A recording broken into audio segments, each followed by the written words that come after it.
It's about you right now, this moment. The one who loves you, the one your soul has been intertwined with in ways your mind still cannot fully explain. They spoke about you today. And they didn't just mention your name in passing like a casual thought they forgot to complete. No, they paused everything.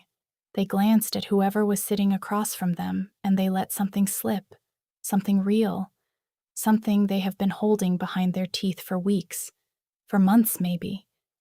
And here is what you cannot ignore. What they stated wasn't polished. It wasn't rehearsed. It came out raw, almost clumsy because the truth has a way of tripping over itself when it has been locked up too long. So, take a breath with me. Let the air settle in your chest because this video did not find you by accident. And you are not here to kill time. You are here because somewhere in a room you were not in, your name became a confession. Let me set the scene for you because I want you to sense where this happened. It wasn't a loud party or a crowded coffee shop where everyone is pretending to be fine. It was quieter than that. Maybe it was late afternoon, the kind of light that makes everything look, a little too honest. Your person was sitting with someone they trust, someone who has seen them at their worst and did not run, and for a while they were just talking about nothing. The weatherwork, the usual surface level pause. We used to sense space, but then there was a pause, a real pause, the kind where the air gets heavy and you can sense something trying to push its way up from somewhere deep. And the friend, the witness, asked a simple question, something like, "So, what is really going on with you? You seem different lately. What has changed? What has changed?" And your person went quiet.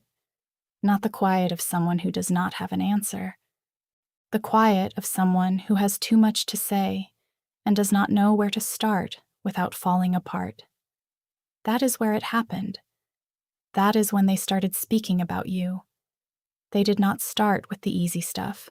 They did not say, "Oh, they are funny," or "We have good chemistry." No, no, no.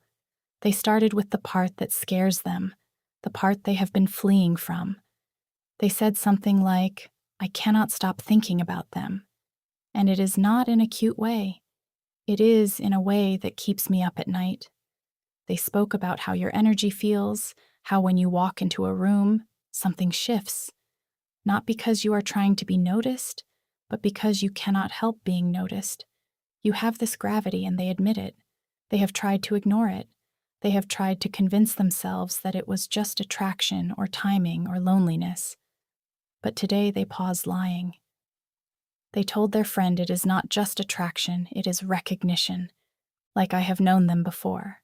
Like my soul took one look at them and said, "There you are." Do you sense that? Do you sense that little tremor in your chest? That is the truth landing. They went deeper. They spoke about the things you probably believe are your flaws, the things you apologize for. Maybe you overthink, maybe you sense too much, maybe you have a habit of pulling away when things get real because you have been hurt before.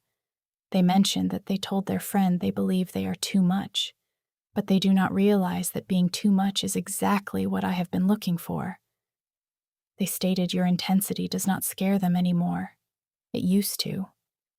They used to sense overwhelmed by how deeply you sense things. But today they admitted that your depth is the thing that makes everyone else seem shallow. They said, "I have been with people who were easy, people who did not ask anything of me, and I was bored. I was empty with them, with this person, with you. I sense alive. I feel like I have to show up as my real self, and that terrifies me, but it also saves me. You need to hear that. You need to let that sink in. The part of you have been trying to hide, the part you thought made you unlovable.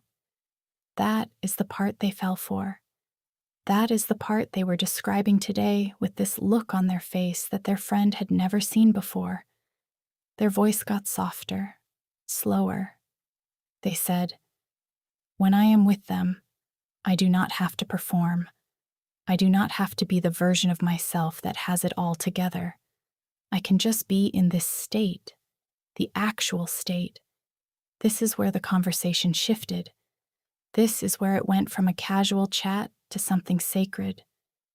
The friend asked, "So, what are you going to do about it?" And your person did not have their usual deflection ready. No joke, no subject change.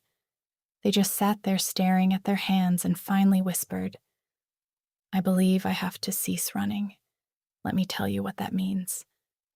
For months, maybe longer, they have been in a war with themselves. Part of them wanted to move toward you. Part of them was terrified of what that would mean. Because loving you is not casual. Loving you asks questions. It asks them to grow up, to get honest, to cease hiding behind busy schedules and half-hearted excuses. And they have been exhausted, not tired of you, tired of their own resistance. They have been waking up at strange hours, sensing you in the room when you were not there. They have been hearing songs that remind them of you and having to pull over because it hit too hard. They have been telling themselves, "I will reach out tomorrow." And then tomorrow comes, and they freeze. But today is different. Today something broke open. They told their friend about a specific moment. Maybe it was last week. Maybe they were driving or making coffee or lying in bed unable to sleep, and they suddenly felt you like a memory, not a wish. No, your actual presence, actual. They stated it was like you were standing right next to them and they could sense what you were feeling. The ache, the waiting, the quiet hope you have been trying not to name. And in that moment, they realized something they cannot take back. Your connection is not a choice, it is a fact. It is not something they can opt out of without leaving a hole in their own chest. They said, "I have tried to move on. I have tried to tell myself it was just a phase, but every time I take a step away, I sense something pulling me back, and I am done fighting it. I am done pretending. I do not care. This is the part you cannot ignore." They used a word today, a word that changes everything. The friend asked, "What are they to you now? Really?" And your person did not say crush or maybe or someone I used to know. They stated they are my home. Let that word land. Home. Not a place you go when everything is perfect. Not a reward you get for being easy to love. Home is where you can be a mess and still belong. Home is where you do not have to explain yourself because you are already understood. And your person said that about you. They said, "I am in a world where everyone is performing, where nothing feels permanent. They are the only place my soul can finally sit down and rest." They admitted that they have spent their whole life feeling like a traveler, always on edge, always waiting for the other shoe to drop. But when they think of you, the noise stops. The searching stops for the first time. They do not feel like they have to be anywhere else. You have been feeling that too, haven't you? That strange sense of recognition. The way you can be across town or across the country and still sense when they are happy or hurting. That is not coincidence. That is a thread between you. And today they stopped pretending it does not exist. They spoke about the signs, the weird synchronicities that have been piling up. They told their friend about how your name keeps appearing in random places, a stranger saying it in a song with your name, a billboard they drove past at the exact moment they were thinking of you. They spoke about repeating numbers 111, 22, and every time they try to let go, something shows up to remind them. They said, "It is like the universe will not let me forget. Everywhere I turn, there is a sign pointing back to them." And then they admitted the thing that really shook them. They do not want to forget anymore. They have tried to fight against the current. They are ready to stop swimming against the thing that is trying to bring you together. Here is what else they said, and I need you to hear this because it is easy to stay stuck in your own fear. They said, "I have been afraid that I am not enough for them, that I will show up and they will see who I really am and walk away." But then they paused, and their whole face changed. They said, "But what if they have been waiting for me to show up this whole time? What if my fear is the only thing standing in the way?" That is the breakthrough. That is the door opening. They realize that the distance between you is not because you are not meant to be together. It is because they have been standing in their own way. And today they decided to step aside. They did not make a plan. They did not map out the perfect speech. They just let themselves sense the truth that you are not a risk. You are the safest thing they have ever known. You are the person who sees them without judgment, the person who stayed in their heart even when they tried to push you out. They told their friend, "I have spent so long waiting for the perfect moment, but I am starting to believe there is no such thing as perfect timing. There is just now, and now I am done waiting." The friend was quiet for a long time. Then they asked, "So what happens next?" And your person smiled. A real smile, not the kind they put on for show. They said, "I do not know exactly, but I know I am going to stop being the reason they sense alone. I am going to show up. Not with a big dramatic gesture, just consistently. I am going to let them see that I am not fleeing anymore." That is the shift. That is what changed today. They stopped thinking of you as a fantasy or a fear and started thinking of you as a real person with your own wounds and your own walls. And they realized that the only way to reach you is to be real themselves. No more games, no more waiting for the stars to align perfectly. Just one foot in front of the other moving toward you. You have been carrying something heavy, the waiting, the wondering, the moments where you almost reached out but stopped yourself because you did not want to sense foolish. I need you to hear this. You have not been foolish. You have been faithful. You have been holding a space for something you knew was real, even when the world told you to move on. And that space has not been empty. Your person has felt it. They felt your absence like a bruise. They have thought about you at red lights, in the middle of conversations, in the quiet before sleep. And today they finally stated it out loud. They did not just speak about you, they defended you. They described your essence to someone else in a way that made them stand still. They spoke about the way you listen, really listen, not just waiting for your turn to speak. They spoke about your strength, the kind that does not announce itself but shows up every single day. They spoke about the light you carry, the one you probably do not even notice because you are so used to it, but they notice.